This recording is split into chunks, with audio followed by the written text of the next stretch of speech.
अच्छा जी, अस्सलाम वालेकुम। लास्ट वीडियोज़ में हमने देखा कि हम लोग किस तरह डेटाबेस को क्रिएट कर सकते हैं और उसको यूज़ कर सकते हैं। इस वीडियो में हम लोग देखने जा रहे हैं कि हम लोग एक टेबल को अपनी डेटाबेस में किस तरह क्रिएट कर सकते हैं। तो first of all table create करने के लिए हम लोग यूज़ करेंगे क्रिएट कमांड का। तो क्रिएट कमांड जो है माइस्क्ल में इसका यूज़ करेंगे।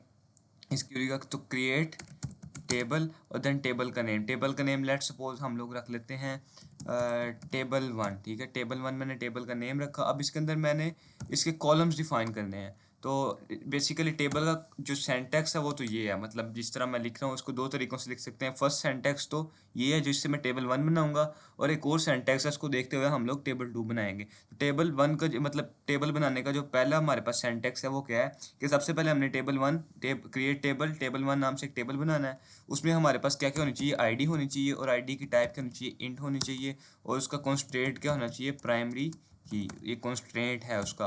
और देन हमने एक आईडी बना ली और एक नेम बना लिया, और उसकी टाइप क्या होनी चाहिए, वैर कैर, और साइज रख लेते हैं 20। ठीक है, तो इस तरह एक तो ये फॉर्मेट है, हम टेबल क्रिएट कर सकते हैं। अब इस कमांड को मैं रन करता हूँ तो ये देखिएगा ये हमारे पास टेबल सक्सेसफुली क्रिएट हो गया डाटाबेस में। अगर मैं इधर रिफ्रेश करूं और ये डाटाबेस में टेबल्स में जाऊं तो ये टेबल वन मेरा सक्सेसफुली क्रिएट हो चुका है विद कॉलम्स। अगर इसके हम कॉलम्स भी देखना चाहें तो आईडी और नेम कॉलम से। ठीक है, अब सेकंड सिंटैक्स को यूज़ करते हुए हम लोग टेबल जनरेट करते हैं। अगर हमने मल्टीपल कॉलम्स ऐड करते हैं, ये जो सिंटैक्स है थोड़ा सा कॉम्प्लिकेटेड हो जाता है कुछ केसेस में, कि अगर आपने मल्टीपल ऐड करनी चीज़ें तो उसका आपको समझ नहीं आती कि आपने किस तरह उसका सिंटैक्स को मैनेज करना है। तो हम एक और टेबल बनाते हैं सेम, लेकिन डिफरेंट जो अप्रोच है उसको यूज़ करते हुए। क्रिएट टेबल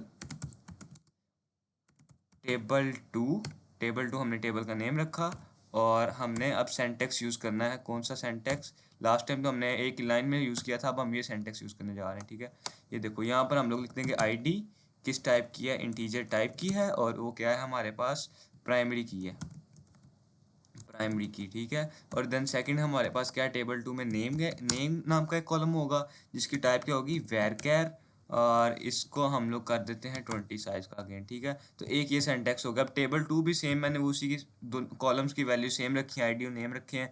इनको हम लोग यहाँ से रन करेंगे इस क्यूरी को, तो ये भी हमारा सक्सेसफुली सेकंड टेबल भी क्रिएट हो चुका है। तो अब देखिए अगर हम इसको अगर रिफ्रेश करते हैं, रिफ्रेश ऑल, तो ये दो टेबल्स हमारे पास जनरेट हो चुके हैं। रिफ्रेश हम यहाँ से भी कर सकते हैं फॉर योर काइंड इन्फॉर्मेशन। तो ये दो टेबल्स हमारे पास क्रिएट हो चुके हैं। तो ये था प्रोसेस हमारे पास टेबल को क्रिएट करने का, कि हम लोग टेबल किस तरह क्रिएट कर सकते हैं अपनी डेटाबेस के अंदर।